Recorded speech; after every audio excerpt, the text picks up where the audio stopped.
Let me duplicate this. Shift D, hold down the X, move it over. Shift D, hold down the X and move it over. Let's pretend these are hair strands. And let me make one more. Shift D and move it over. Don't want to destroy the original one. If I hit tab on any of these, you can see that it's still a curved object. Let me go out of the tab mode. So I need to convert this into a mesh. The way to convert it into the mesh is to go in the object level, go under object, convert, select mesh from curve, and now it's a mesh.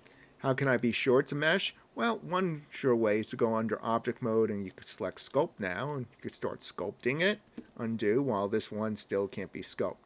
So I'm going to convert the other ones, going back to object mode, selecting this one, and going to object, convert to, and mesh from curve.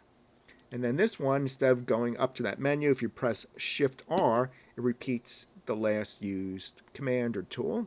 And so this is also converted, see, like this. Now I can sculpt on any one of these, like this, undo that. Or, if I want to sculpt on all three of these, I can combine them by hitting Control J for joining, and now going under Sculpt, and I can sculpt on all of them at the same time, like that. If I made my brush bigger, there's the influence. Now we got dancing strands of hair, undo that. Though, before I do any sculpting,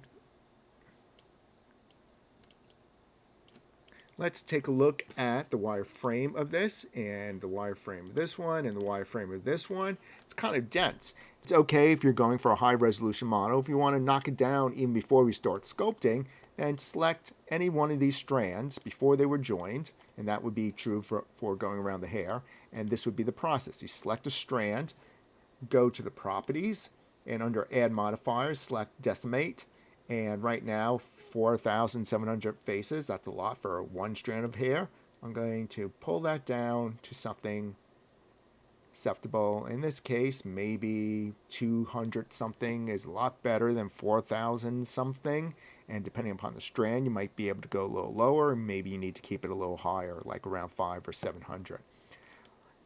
With this one complete, I'm going to repeat the process on this strand, but instead of applying the modifier, I'll just do the shortcut of selecting what I want the modifier applied to, shift click on the original one, and then press Control L to link the modifier. And you can see it's reduced there, and I'll do the same for the third one, selecting this, shift click on this one, pressing Control L and link the modifier.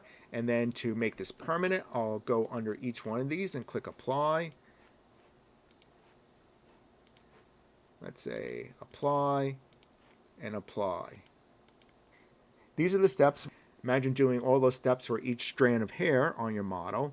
And depending upon how many strands, this will just multiply the number of minutes. There's a way to shortcut this and save a few minutes. I'll show you this next.